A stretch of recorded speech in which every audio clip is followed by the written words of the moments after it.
God bless you, social media. I want to just share with you for a second about the power of boldness. I was hearing someone speak, and they said it's amazing that the promised land was promised not only to Abraham, to Isaac, to Jacob, uh, even promised to Moses, but it was Joshua and Caleb that entered the promised land.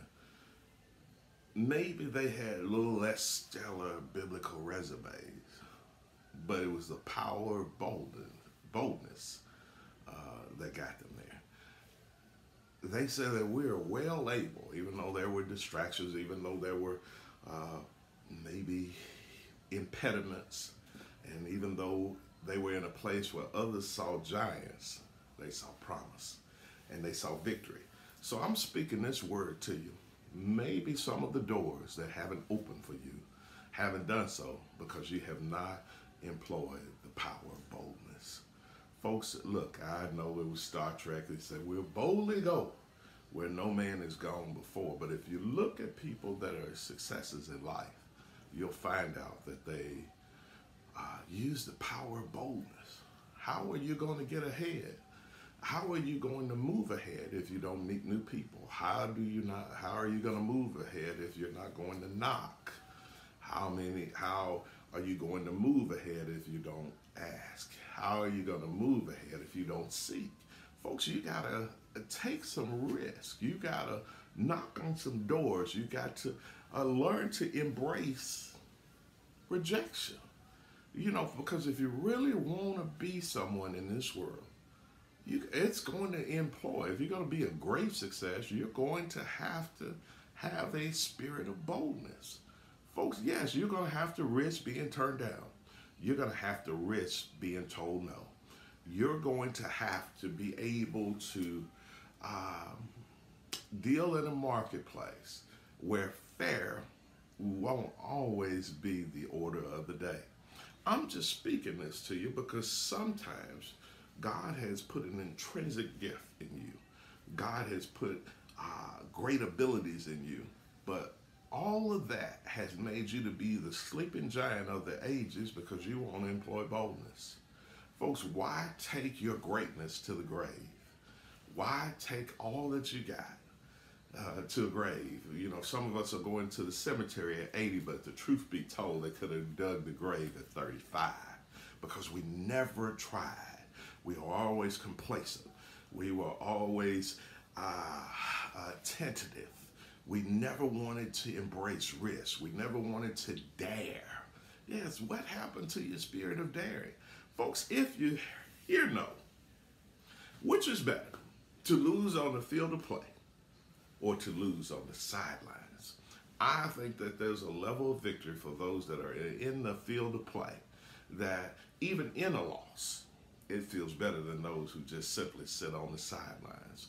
Folks, you were not called to the sidelines. You were called for the major playing fields of life.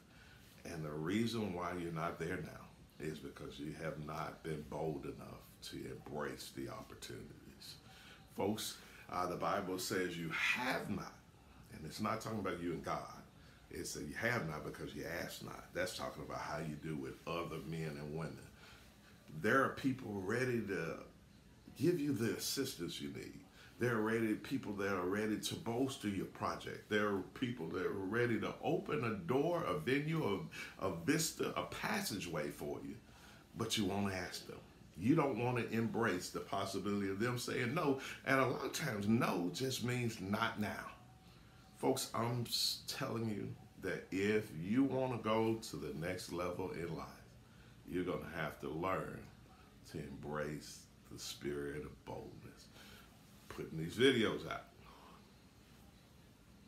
Why have people, some are going to critique you, some are going to pan you. That's the order of the day. It's the cost of entry. If you want to be great, you got to risk some things. There's some people that would talk about you if you could spin straw in the gold. There are people that could talk about you if you could walk on hot coals or walk barefooted on the barbed wire fence.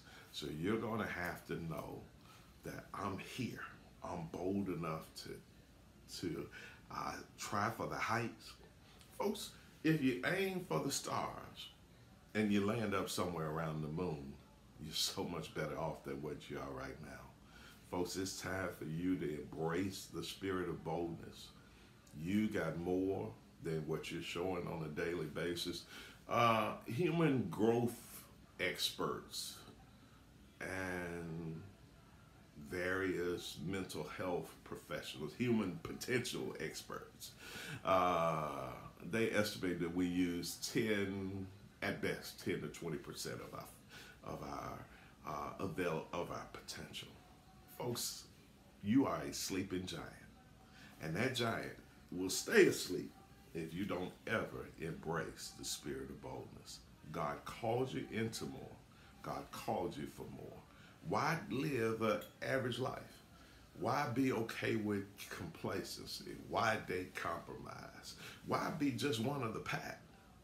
Folks, you can boldly go where no man has gone before, but you won't go there until you embrace the spirit of boldness, until you embrace the spirit of knocking on doors, until you embrace the spirit of maybe seeing it, of introducing yourself to someone, until you embrace the spirit maybe of a DM, embrace the spirit of a phone call. Folks, your life is suffering many times. You're waiting for that day where the FedEx man, the UPS man, and the Amazon man all knock on your door at the same time, and you just open your door, and here's your blessing, here's your breakthrough, here's your miracle. And folks, that day will never come. I'm telling you that if you want to make your mark on this earth, it's going to be because you're determined and you embrace the spirit of boldness. It's your season to be bold and to live the life that God called you to live. Be blessed.